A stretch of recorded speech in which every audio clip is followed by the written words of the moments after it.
So I want you to imagine you are starting to build a house.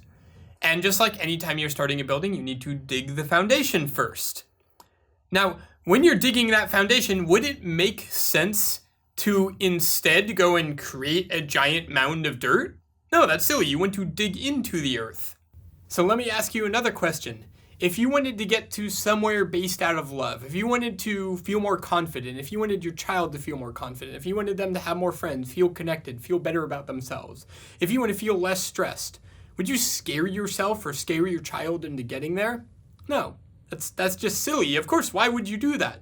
Essentially, what we're asking is, if you wanted to influence somebody or something or yourself, how would you do it?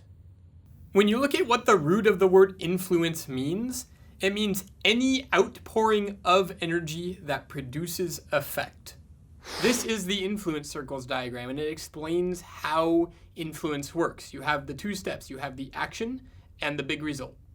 So you start with the big result. Now, if you want your kid to do his homework, the big result isn't get your kid to do his homework. The big result is get your homework good so you could get good grades, you can get into a good school, so you can have a thriving life. The big result is always the thing you want through the thing.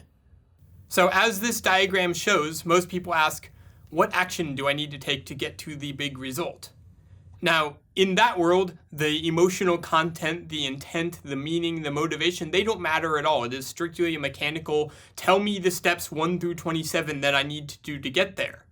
But let me ask you a question. How often does lecturing or bribing or manipulating or controlling actually work?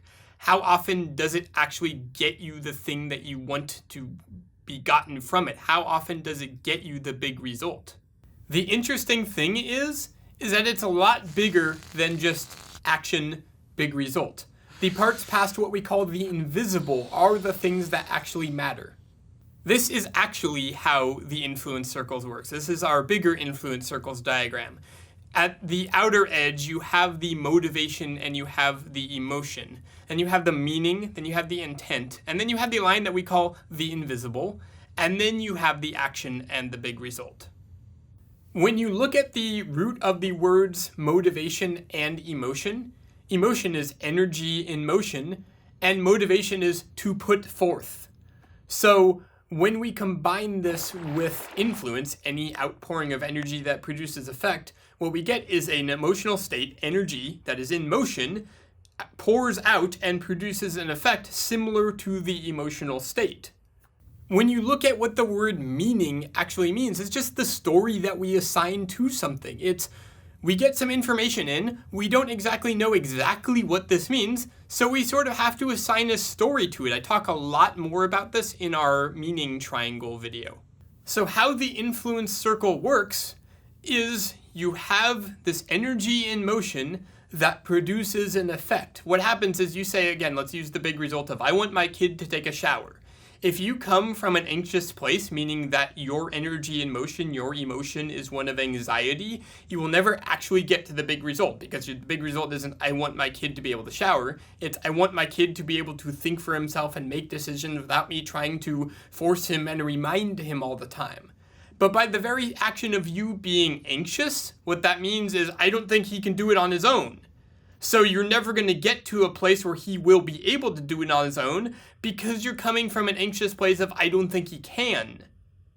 So what that does is you have this motivation and emotion of anxiety, which then produces a meaning of he's not able to, I need to force him to, which then creates the dual intents of I need to make him take a shower because he won't on his own, and I need to protect against my own anxious feelings. Now, on the other hand, if you have a positive emotion, so-called because it's based in love, something like love or trust or confidence in his ability, and just that there may be stress in the way, you say, you start with confidence and belief in him, and that's your motivation and emotion, which then derives a meaning of he can do it, he's just stressed, or there's something blocking his way that's making it really, really uncomfortable and hard.